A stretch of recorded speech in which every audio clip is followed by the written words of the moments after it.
Reka tubasuhuze tubifuriza ibihe byiza nshuti banywanye wa Blessing TV Rwanda aho muherereye hose tubifurize kugubwa neza no kugira impagarike n'ubugingo. Tuje mu kiganiro cyacu uko biri cyo kuri uyu munsi aho kigiye kubagezaho amakuru atandukanye arimo isesengwa ndetse n'amakuru agezweho aka kanya, aho tugiye kwibanda mu Rwanda ndetse turambuka amahanga tugere hirya no hino tugaruke mu Bwongereza no muri Madagascar, aho leta y'Ubufaransa na Madagascar leta y'Ubufaransa yahererekanyije cyangwa se yahereje uduhanga dutatu twa bamwe mu baturage bayo. Leta y'Ubufaransa yari yaraciye imitwe mu ntambara yabayemo ubwo Ubufaransa bwakonizaga Madagascar. Turanababwira kandi ko mu leta y'u Rwanda ndetse na leta ya Repubulika na Demokarasi ya Kongo bamaze kugirana amasezerano hagati y'ibihugu byombi kugira ngo bacyure impunzi ziri muri ibyo bihugu. Nanone kandi turababwira ku byerekeranye n'umuturage, umubyeyi n'umwana bahererekanyije ibyaha bibi by'urukozasoni bakoreye abakobwa babiri batarageza ku myaka y'ubukure.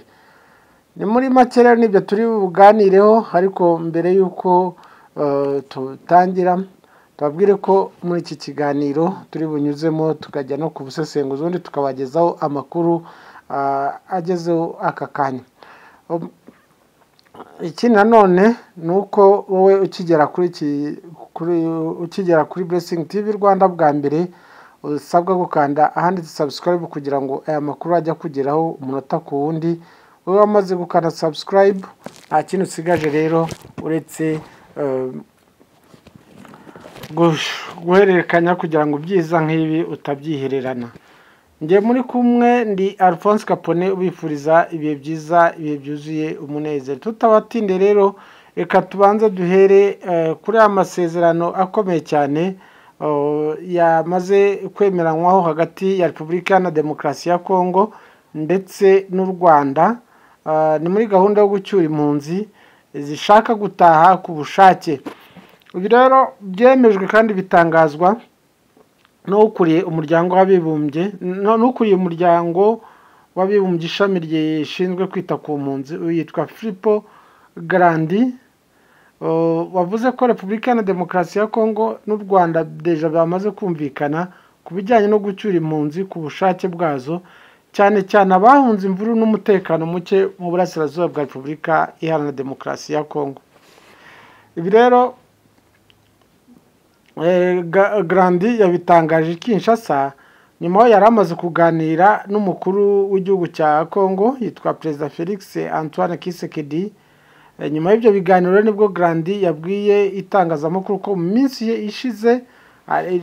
ibiri ishize nyine ko hari impunzi zigera kuri 533 z'abanyarwanda zari zituye muri Repubulika na Demokarasi ya Kongo zasubijwe mu gihugu cyabo ku bufatanye n'ishami ayobora. Akaba rero yakomeje abwira abanyamakuru ko ibyo bikorwa bigomba gukomeza, ariko hitabwa ku kubahiriza amahame mpuzamahanga agenga impunzi, by'umwihariko ihame rivuga ko gusubira iwabo bigomba gukorwa ku bushake. Uyu muyobozi rero akomeza avuga ko ariko ari ngombwa ko impunzi z'abanyekongo n'iz'abanyarwanda zagiye mu mahanga kubera intambara n'umutekano muke mu burasirazuba bwa Kongo zose hazubahirizwa uburenganzira bwazo, bityo zigasubira iwabo kuba uburyo bwo kongera kubaka ubuzima bwabo mu mahoro. Ibi rero bitandukanye na bamwe bakunze kugaragaza ko impunzi z'abanyarwanda zabaga muri Kongo ngo zikomeje gutahuka nyuma y'uko umutwe w'inyeshyamba ukorera mu burasirazuba bwa Repubulika na Demokarasi ya Kongo ushinjwa gufashwa n'u Rwanda ufatiye igice kinini cyo mu burasirazuba bwa Kongo wari wagiye uhatira izo mpunzi gutaha, abandi bagafatwa ku gahato bakoherezwa mu Rwanda. Muri raporo rero y'umuryango uharanira uburenganzira bwa muntu yitwa Human Rights Watch, iyi raporo iherutse gutangazwa yashinjije rero uyu mutwe w'inyeshyamba gukoresha imbaraga mu gucyura impunzi zirenga 1500 babajyana mu Rwanda ndetse unashinja HCR kuba yaragize uruhare mu gufasha iyo gahunda. Ibi bintu rero u Rwanda rwo rwahakanye rwivuye inyuma, ndetse n'uyu mutwe w'inyeshyamba nawe bakara ibyo bikorwa kuko ngo bibangamiye uburenganzira bwa muntu, kandi mu byo biyemeje ari ugukora ibikorwa byo gucunga umutekano w'abaturage n'ibintu byabo mu bice byose bagenzura, maze bagaragaza ko ibyo birego nta shingiro bifite. Ibi bikorwa bibaye mu gihe hakiri umwuka mubi mu mubano w'u Rwanda na Kongo, nubwo mu kwezi kwa Kamena hashyizweho umukono ku masezerano y'amahoro yateguwe ku bufatanye na Leta Zunze Ubumwe za Amerika agamije kugarura ituze mu karere. Turacyari rero mu kiganiro uko biri cyo kuri uyu munsi, nge muri kuganira rero ndi Alphonse Kapone, nayo ndi kubabwira rero ku bwari amasezerano yemeranyijweho hagati y'u Rwanda ndetse na Repubulika Iharanira Demokarasi ya Kongo mu gucyura impunzi, aho abantu bibaza bati se iz'abanyarwanda zari muri Kongo zacyuwe, iz'abanyekongo ziri mu Rwanda zo zizacyurwa ryari? Ese igihugu cyabo kimaze kugira umutekano uhagije ku buryo bacyura impunzi? Ibyo nibyo rero bikomeje kwibazwa, cyangwa se nimba abanyekongo ubwabo bazembera gucyurwa bagasubira mu gihugu cyabo, dore ko ibice byinshi byo muri iki gihugu aho bagiye baturuka haba hataragaragara umutekano uhagije. Tukiriye ku makuru avugwa mu Rwanda, reka tubabwire kuri iyi nkuru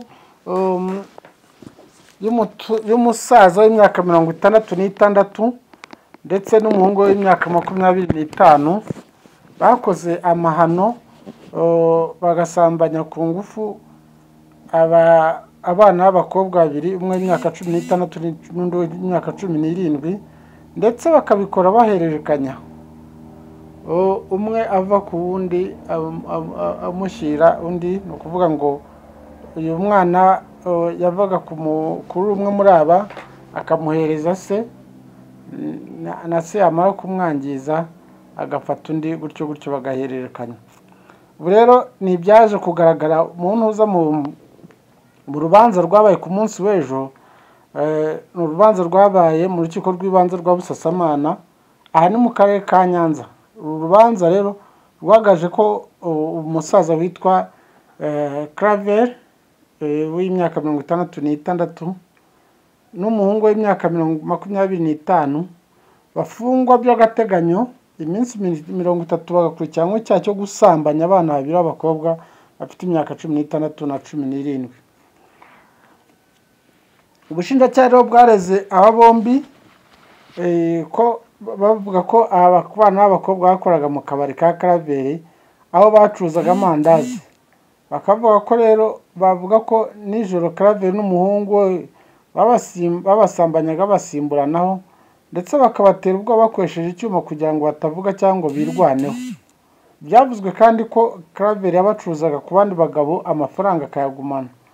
Ubushinjacyaha bushingira ku buhamya bw'abatangabuhamya ndetse n'ibimenyetso byafashwe birimo icyitwa vaginal swabs bizapimwamo DNA, bwasabye ko bakomeza gufungwa mu gihe iperereza rigikomeje. Ku ruhande rw'abaregwa bo bahakanye ibyo baregwa, bavuga ko ari akagambane k'abana n'abatangabuhamya babo. Umunyamategeko wabo witwa Maître Mpayimana Jean Paul we yari yavuze ko bidashoboka ko umusaza n'umuhungu we basimburanwa mu busambanyi mu cyumba kimwe, asaba ko barekurwa bakaburana badafunze. Urukiko rwanzuye ko hari ibimenyetso bihagije bishobora kwerekana ko icyaha cyakozwe, bityo ko rutegeka Claver na Tuyishime bafungwa by'agateganyo iminsi 30. Gusa amakuru akavuga ko bombi batanyuzwe n'icyemezo, bityo bakaba biteguye kujya mu bujurire mu rukiko rwisumbuye rwa Huye. Isi yarangiritse pepe. Umusaza n'umwana bakajya mu mahano nk'aya ngaya.